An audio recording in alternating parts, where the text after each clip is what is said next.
ওকে, আসসালামু আলাইকুম। সংবিধানের আমরা 1 নম্বর ক্লাসটা করেছিলাম আউটলাইন হিসেবে। এখন আমরা মূল পড়ায় যাব সংবিধান 2 এর মাধ্যমে। তো এখানে সবার আগে যেটা যায় সেটা হলো অন্তর্বর্তীকালীন সরকার। অন্তর্বর্তীকালীন নির্দলীয় সরকার এই সম্পর্কে সংবিধানে নাই। মূল সংবিধানে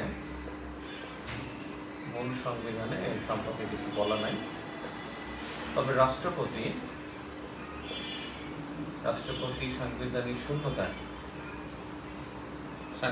শূন্যতার সময় এই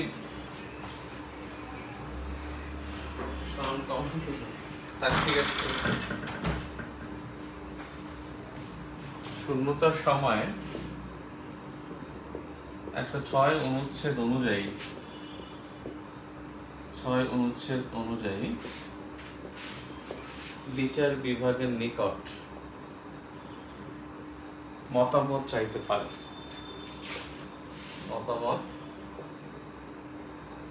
পারে। এর আলোকে আদালত চিফ জাস্টিসকে রাষ্ট্রপতিকে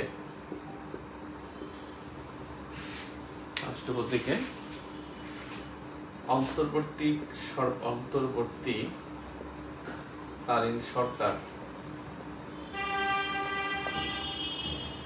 নিয়োগের সুপারিশ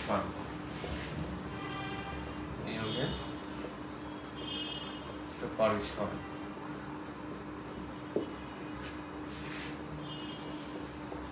অর্থাৎ সাংবিধানিক সংকটের সময়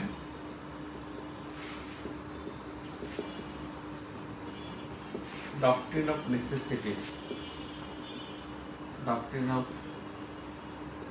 নেসেসিটি এর আলোকে সরকার গঠন করা যায়।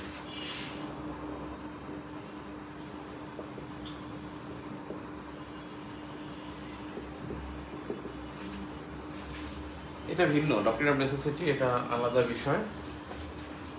এটা জাতিসংঘের একটা নির্দেশনা আছে সেটা, কিন্তু 106 অনুচ্ছেদ এটা মনে রাখবেন আমাদের রাষ্ট্রপতি এইটা অনুসারে বলেছিল। এবং এই অন্তর্বর্তীকালীন সরকার গঠন 8 আগস্ট 2024। সদস্য 23 জন, এর মধ্যে নারী সদস্য 4 জন। কিন্তু এই অন্তর্বর্তীকালীন সরকার গঠনের জন্য একটা অধ্যাদেশ জারি করা হয়েছে 9 সেপ্টেম্বর। যে অধ্যাদেশটা জারি করা হয়, এই অধ্যাদেশটা খুব গুরুত্বপূর্ণ। তার মানে অন্তর্বর্তীকালীন সরকারের জন্য রাষ্ট্রপতি আদালতের মতামত চেয়েছে 106 অনুচ্ছেদ অনুযায়ী। এই অনুচ্ছেদটার নাম মনে রাখবেন, ভেরি ভেরি ইম্পর্টেন্ট। 106 অনুচ্ছেদ অনুযায়ী ভেরি ভেরি ইম্পর্টেন্ট। এখন দেখি আমরা অন্তর্বর্তীকালীন সরকার 2024, অন্তর্বর্তীকালীন সরকার 2024 অধ্যাদেশ। অন্তর্বর্তীকালীন সরকার অধ্যাদেশ 2024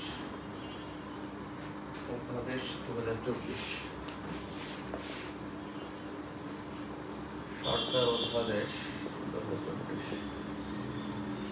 এটা হলো 19 সেপ্টেম্বর 2024 উপদেষ্টা পরিষদের অনুমোদন। উপদেষ্টা পরিষদে অধ্যাদেশটি চূড়ান্ত হয়। ওদের জারি করেন কিন্তু রাষ্ট্রপতি। সেখানে ওদের জারি করার ক্ষেত্রেও কিন্তু সরকারের একটা নোট লাগে। সেই নোটটাই হলো চূড়ান্ত অনুমোদন, চূড়ান্ত করা হয়। অন্তর্বর্তীকালীন অধ্যাদেশে বলা হয়েছে সরকারের মেয়াদ। এই সরকারের মেয়াদ হলো 8 আগস্ট থেকে ত্রয়োদশ সংসদে প্রাইম মিনিস্টার দায়িত্ব নেওয়া পর্যন্ত, প্রধানমন্ত্রী দায়িত্ব নেওয়া পর্যন্ত। ত্রয়োদশ সংসদে নির্বাচন হবে, যিনি প্রাইম মিনিস্টার হবেন, তারপরে সবগুলো হবে।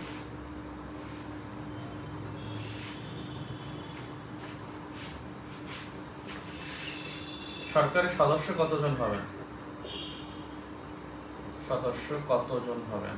সদস্য হবেন অর্থাৎ চিফ অ্যাডভাইজার বা প্রধান উপদেষ্টা যতজন চাইবেন ততজনকে নিয়ে, অর্থাৎ মেয়াদ হলো প্রধানমন্ত্রী সংসদে প্রধানমন্ত্রী নিয়োগ পর্যন্ত, আর উপদেষ্টা পরিষদ সদস্য হবেন চিফ অ্যাডভাইজার যতজন চাইবেন ততজনকে নিয়ে।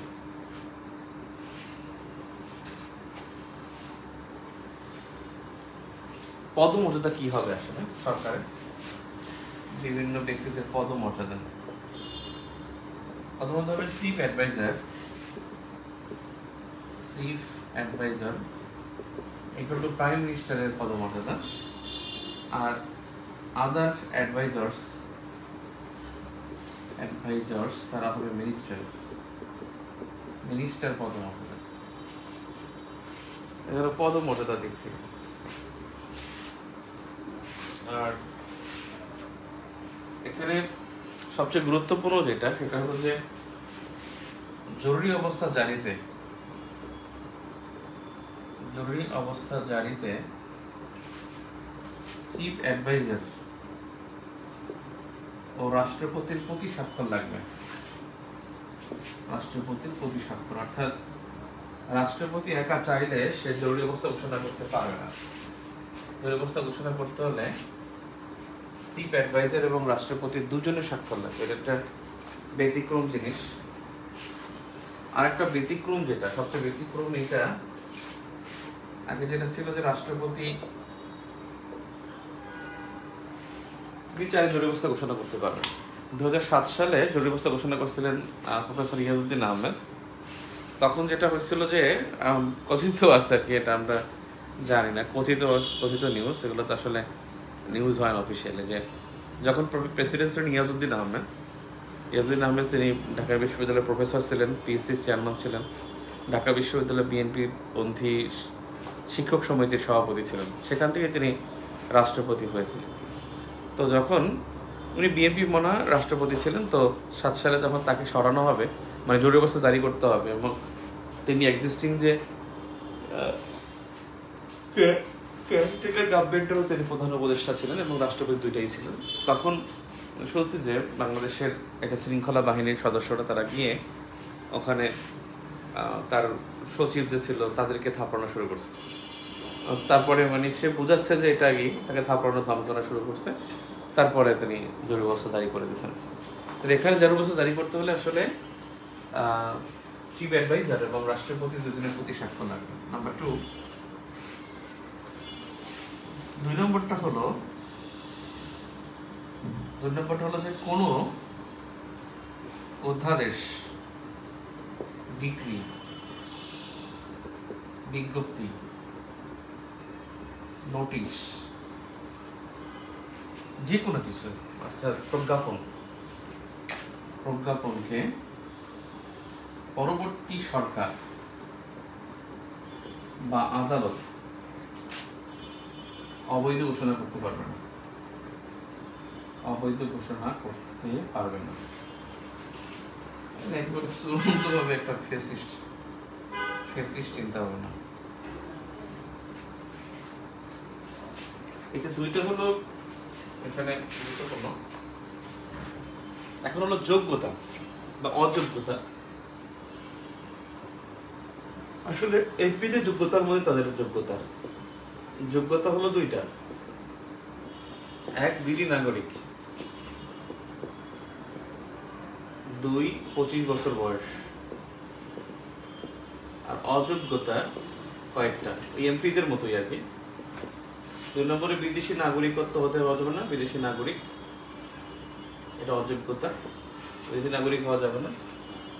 2 নম্বর অপ্রকৃতস্থ বা পাগল হওয়া যাবে না, অপ্রকৃতস্থ বা পাগল এটা হলে তার অযোগ্যতা। তারপরে হলো দেউলিয়া হওয়া যাবে না, দেউলিয়া হওয়া। তারপরে হলো যুদ্ধাপরাধী হওয়া যাবে না। নাম্বার 5, নাম্বার 5 হলো 2 বছর কারাদণ্ডের পর 2 বছর কারাদণ্ড ভোগার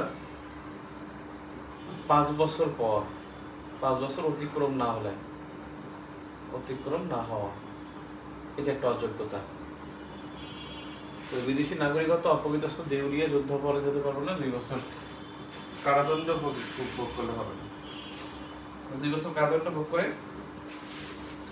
5 বছর অতিবাহিত হতে হবে।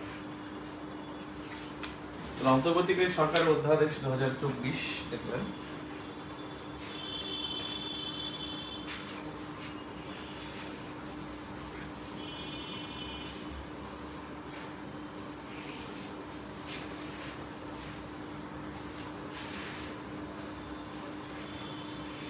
এবারে আমরা একটু সংশোধনীতে ঢুকি।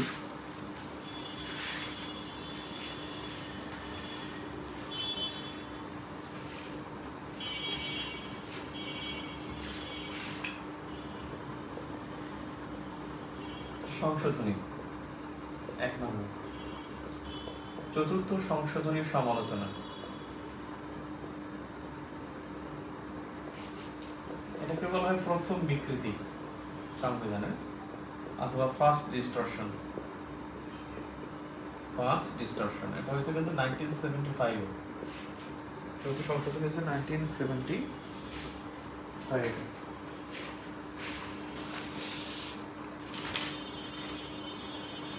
এখানে যেটা ছিল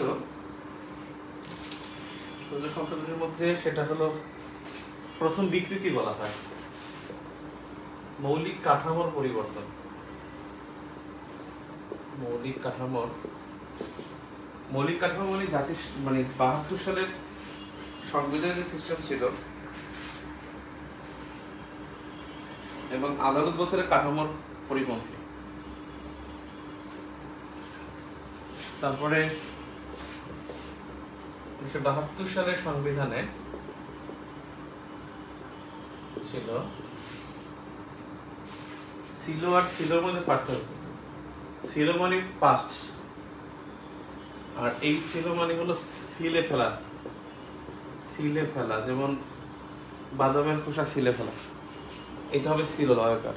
আর লয়কার না থাকলে বুঝতে হবে যে পাস্ট। তাহলে 72 সালের সংবিধানে ছিল যে 2বারের বেশি রাষ্ট্রপতি নয়, 2বারের বেশি রাষ্ট্রপতি নয়। এটা যদিও আবার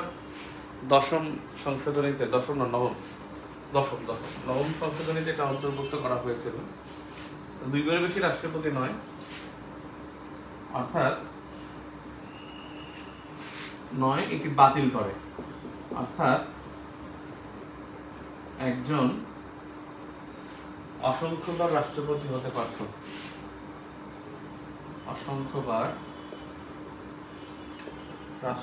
হতে পারত, তারপরে যেটা ছিল সেটা ছিল যে রাজনৈতিক দল নিষিদ্ধ করা হয়, কয়েকটি নিজস্ব সরকারি দল রেখে রাজনৈতিক দলকে নিষিদ্ধ।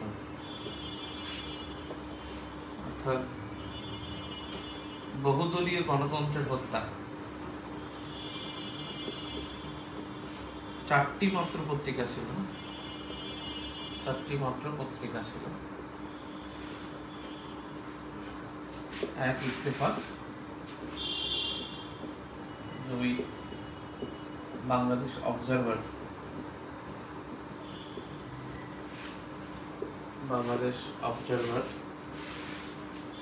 ইত্তেফাক, বাংলাদেশ অবজারভার, তারপরে হলো দৈনিক বাংলা, বাংলাদেশ টাইমস,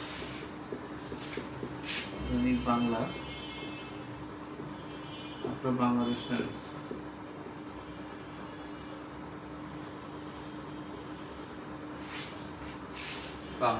এই 4টা পত্রিকা ছাড়া সব পত্রিকাগুলোকে বাতিল করা হয়।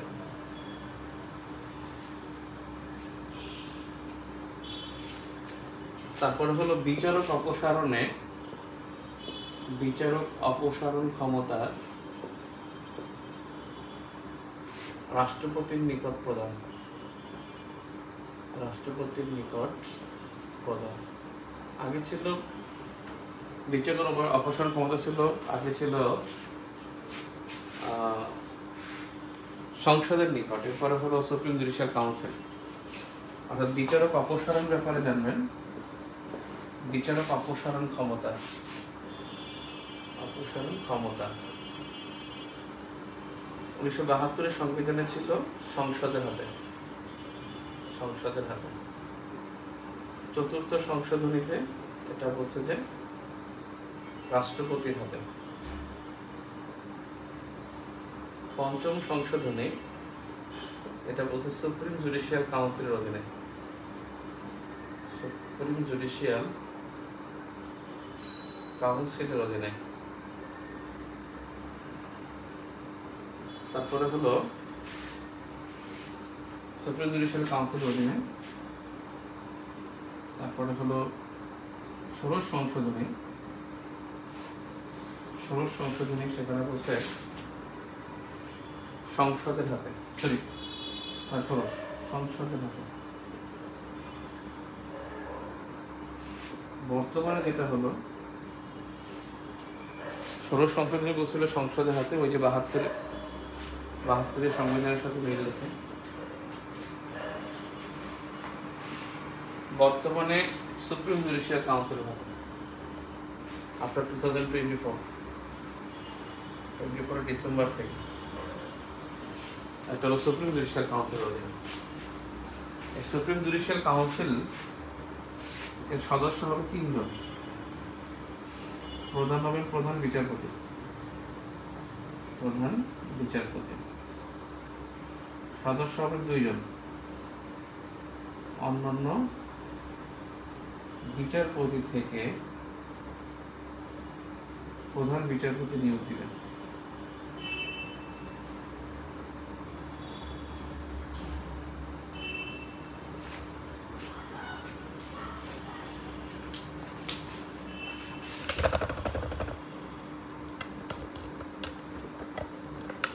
অর্থাৎ সদস্য হবে 3 জন, প্রধান বিচারপতি, একটা হলো যে অন্যান্য সিনিয়র 2 জন বিচারপতি থাকবেন। অন্যান্য বিচারপতি থেকে প্রধান বিচারপতি নিয়োগ দেবে 2 জন, 2 জনই অন্য বিচারপতি থেকে প্রধান বিচারপতি নিয়োগ দেবে। তো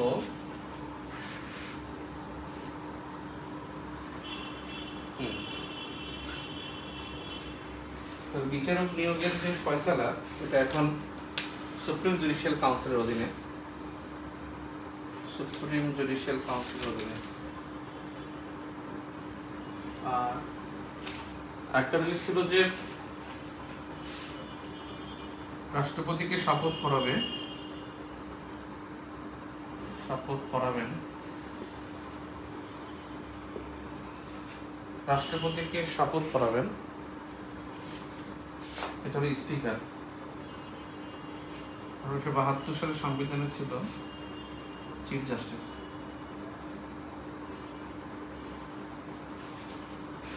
আর এটা বেসিক্যালি স্পিকার, সরকার আইন করছে স্পিকার, স্পিকারের নিকট। চতুর্থ সংশোধনীর সমালোচনা দেখলে আমরা দেখতে পাই এটা first destruction of the constitution, মৌলিক কাঠামোর পরিবর্তন। 72 সংবিধানে ছিল 2বারের বেশি রাষ্ট্রপতি নাই, অর্থাৎ একজন অসংখ্যবার রাষ্ট্রপতিত্ব প্রাপ্ত, এটাকে বাতিল করছে, মানে 2বারকে বাতিল করছে। রাজনৈতিক দলকে নিষিদ্ধ করছে, বাকশাল ছাড়া। বহুদলীয় গণতন্ত্রকে হত্যা করছে। 4টি মাত্র পত্রিকা ছিল, ইত্তেফাক, বাংলাদেশ অবজারভার, দৈনিক বাংলা এবং টাইমস। এই পত্রিকাগুলোই তখনও ছিল। রাষ্ট্রপতিকে শপথ পড়াবেন স্পিকার, আগে ছিল চিফ জাস্টিস। আর বিচারক অপসারণের ক্ষমতা এটা একটা সময় ছিল রাষ্ট্রপতির নিকট, এখন সেটা সংসদের নিকটও ছিল, এখন পুরোপুরি সুপ্রিম জুডিশিয়াল কাউন্সিলের অধীনে। সুপ্রিম জুডিশিয়াল কাউন্সিলের অধীনে। এবার আসি পঞ্চম সংশোধনীর গুরুত্ব।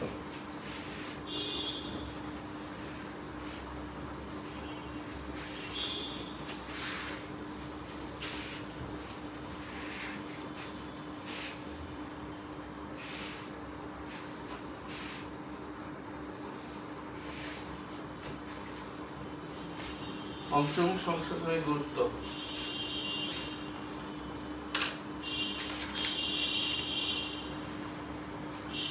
তো অবস্থা খারাপ, ব্যথা করে, পা এত ব্যথা করে,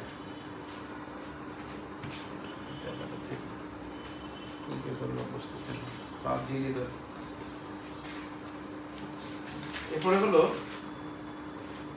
পঞ্চম সংশোধনীর গুরুত্ব। পঞ্চম সংশোধনীর গুরুত্ব।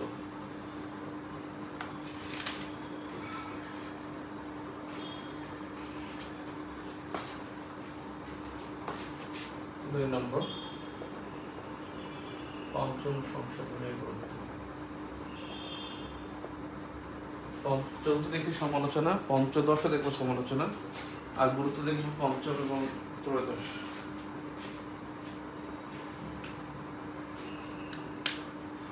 অর্থাৎ এখানে যেটা হলো, সুপ্রিম জুডিশিয়াল কাউন্সিল বিচারক অপসারণ করবে। সুপ্রিম জুডিশিয়াল কাউন্সিল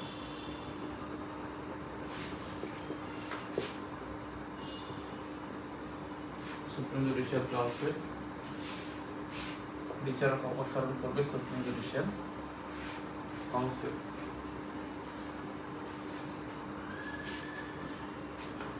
গণভোট চালু এই সংশোধনের মাধ্যমে 1978 142 নং অনুচ্ছেদের মধ্যে গণভোট চালু। তারপর হলো সুপ্রিম জুডিশিয়াল কাউন্সিল, হ্যাঁ লিখছি। তারপর হলো যে বহুদলীয় রাজনীতি,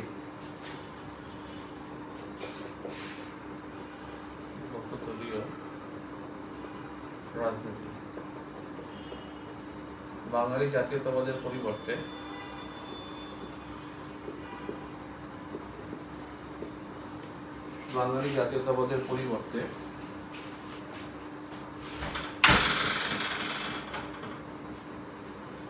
বাংলাদেশি জাতীয়তাবাদ চালু। বাংলাদেশি জাতীয়তাবাদ চালু। সমাজতন্ত্রটা বাদ দিচ্ছিল, আমি কালকে ভুল বলে বলছি, সমাজতন্ত্রকে বিলুপ্ত।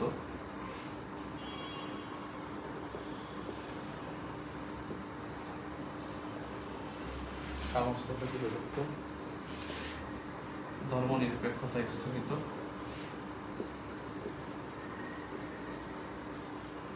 ধর্ম নিরপেক্ষতা স্থগিত এবং সর্বশক্তিময় আল্লাহ মেনে শুরু করলাম।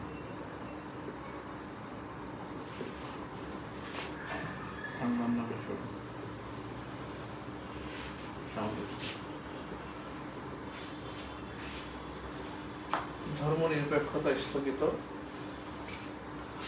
এটা হলো বহুদলীয় রাজনীতি। পঞ্চমদলী এটা কিন্তু 1979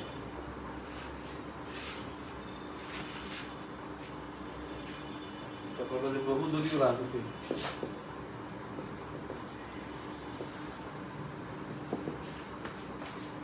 বহুদলীয় রাজনীতি, মৌলিক অধিকার বলবৎকরণ,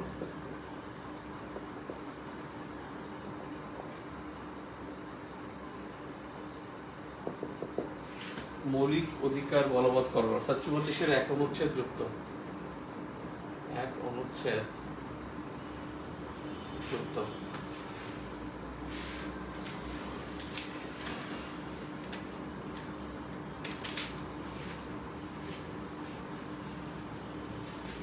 গণভোট হলো সংবিধান সংশোধনের ক্ষেত্রে,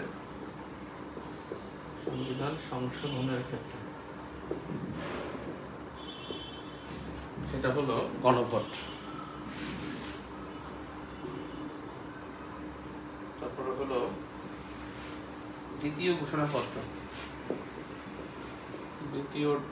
দ্বিতীয় রিপাবলিক, দ্বিতীয় ঘোষণাপত্র। এটা হয়েছে 1976 দ্বিতীয় ঘোষণাপত্র।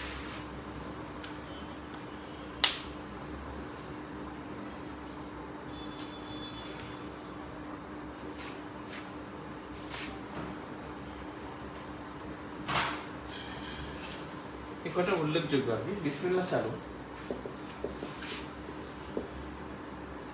বিসমিল্লাহ চালু। উনি চালু করছিল, জিয়াউর রহমান চালু করছিল বিসমিল্লাহ, আর এরশাদ চালু করেছিল রাষ্ট্রধর্ম ইসলাম। রাষ্ট্রধর্ম ইসলাম চালু করে এরশাদ। 47 ইডেন ব্যাচে কি ভর্তি হওয়া যাবে? হ্যাঁ, অবশ্যই ভর্তি হওয়া যাবে। ফি 2500 টাকা। এই 01717068680 নম্বরে সেন্ড মানি করলাম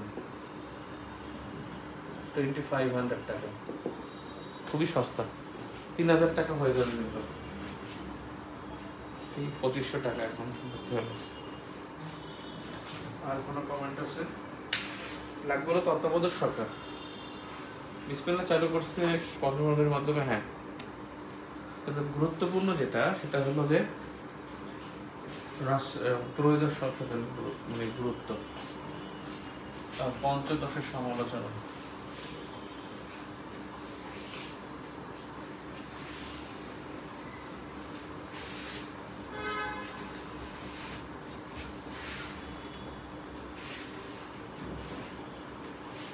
সংশোধনী, অষ্টম সংশোধনীর গুরুত্ব আছে পঞ্চম, ষষ্ঠ, সপ্তম দশানে, অর্থাৎ সপ্তম বাতিল হাইকোর্ট থেকে, কোর্ট থেকে বাতিল। কোর্ট থেকে বাতিল হলো দুইটা, সপ্তম ও পঞ্চদশ, কোর্ট থেকে বাতিল। তাহলে অষ্টম সংশোধনী দেখি আমরা 3 নম্বরে। আর পঞ্চম তো এখনো, পঞ্চম তো শিখছি, সপ্তম, অষ্টম, ষষ্ঠ, সপ্তম গুরুত্বপূর্ণ না। অষ্টম সংশোধনীর কয়েকটা বিষয়, একটা হলো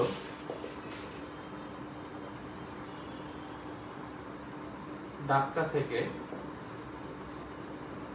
ঢাকা। আরেকটা হলো যে ঢাকা বানানো হয় আর কি, ঢাকা বানানো হয় বেঙ্গলি থেকে বাংলা হয়, বেঙ্গলি থেকে বাংলা হয়। অষ্টম সংশোধনের একটা গুরুত্বপূর্ণ বিষয় রাষ্ট্রধর্ম ইসলাম চালু। রাষ্ট্রধর্ম ইসলাম চালু, রাষ্ট্রধর্ম ইসলাম চালু, এটা হলো আর্টিকেল 2-তে 2 নম্বর অনুচ্ছেদ। অষ্টম সংশোধনের একটা এই হচ্ছে হাইকোর্টের বেঞ্চ। হাইকোর্টের বেঞ্চ ঢাকার বাহিরে সব বিভাগে হবে। বর্তমানে এটা স্থগিত, আদেশটা এখন কোনো কাজে লাগে না। অষ্টম সংশোধনী এতটুকু বিষয় ইম্পর্টেন্ট।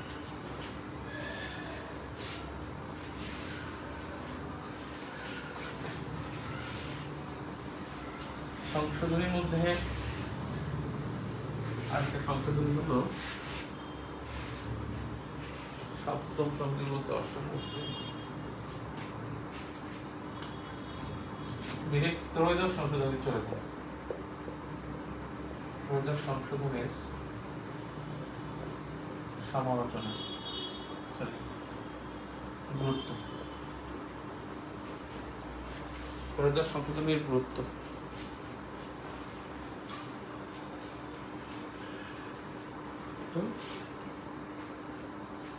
ত্রয়োদশ লিখছি কেমনে? ত্রয়োদশ সংশোধনীর গুরুত্ব,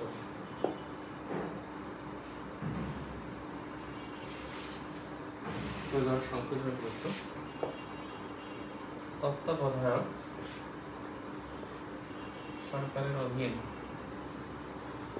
নির্বাচন, অর্থাৎ তাদের উদ্দেশ্য হলো যে নির্বাচন করবে, সুষ্ঠুভাবে নির্বাচন করবে। তত্ত্বাবধায়ক সরকার অধীন নির্বাচন সংশোধনের বিষয়বস্তু। চিফ জাস্টিস প্লাস জাস্টিস মিলে হবেন 11 জন। 11 জন হবেন চিফ জাস্টিস এবং অন্যান্য জাস্টিস অন্যান্য চিফ জাস্টিস না, চিফ অ্যাডভাইজার, দুঃখিত, adviser plus other advisers equal to 10 প্লাস 1 ইকুয়াল টু 11 জন। 10 জন সদস্য আর একজন হবে কি প্রধান উপদেষ্টা।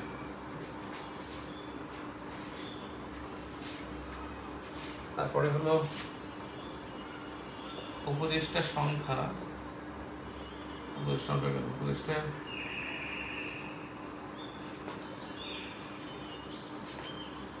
11 জন তত্ত্বাবধায়ক সরকারের।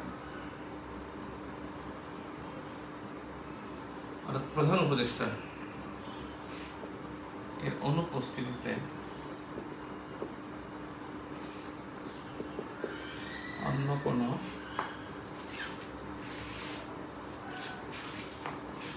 অনুপস্থিতিতে প্রধান উপদেষ্টা এর অনুপস্থিতিতে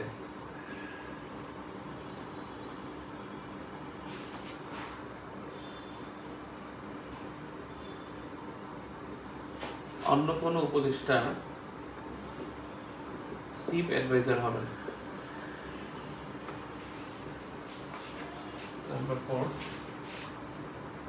সদস্যগণ হবেন নির্দলীয়। নাম্বার 5, সদস্যগণ হবেন নির্দলীয়, সর্বোচ্চ বয়স হবে 72 বছর, বয়স হবে 72 বছর। আর ভবিষ্যতে রাজনীতি করবেন না, ভবিষ্যতে রাজনৈতিক দলে প্রবেশ করতে পারবেন না, মর্মে প্রাপ্তি স্বীকার। কখনোই কোনো দলে ঢুকতে পারবে না। সর্বোচ্চ বয়স হবে 72 বছর। 72 বছর বেশি হলে সে এখানে প্রধান উপদেষ্টা হতে পারবে না বা উপদেষ্টা হতে পারবে না। এগুলো সব আছে 58 অনুচ্ছেদে, 58 গ এবং ঘ অনুচ্ছেদে ওখানে পাওয়া যাবে এরকম অবস্থা। তত্ত্বাবধায়ক সরকার, বিষয়বস্তু তত্ত্বাবধায়ক সরকার, তত্ত্বাবধায়ক সরকারের নির্বাচন, চিফ অ্যাডভাইজার, আদার্স অ্যাডভাইজার মিলে 11 জন, প্রধান উপদেষ্টার উপস্থিত অন্য কোনো উপদেষ্টা চিফ জাস্টিস হবেন, চিফ অ্যাডভাইজার হবেন। তারপরে হলো সদস্যগণ হবে নির্দলীয়, সর্বোচ্চ বয়স হবে 72 বছর, ভবিষ্যতে রাজনৈতিক দলে প্রবেশ করতে পারবেন না, এই মর্মে প্রাপ্তি স্বীকার। এই মর্মে প্রাপ্তি স্বীকার করতে হবে।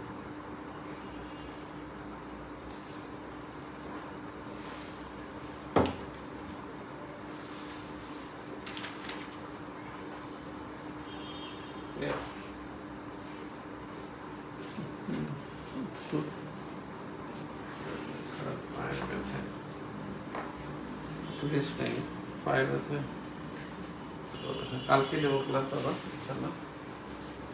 কালকে ক্লাস নেবো, কালকে 10টা নিতে হবে।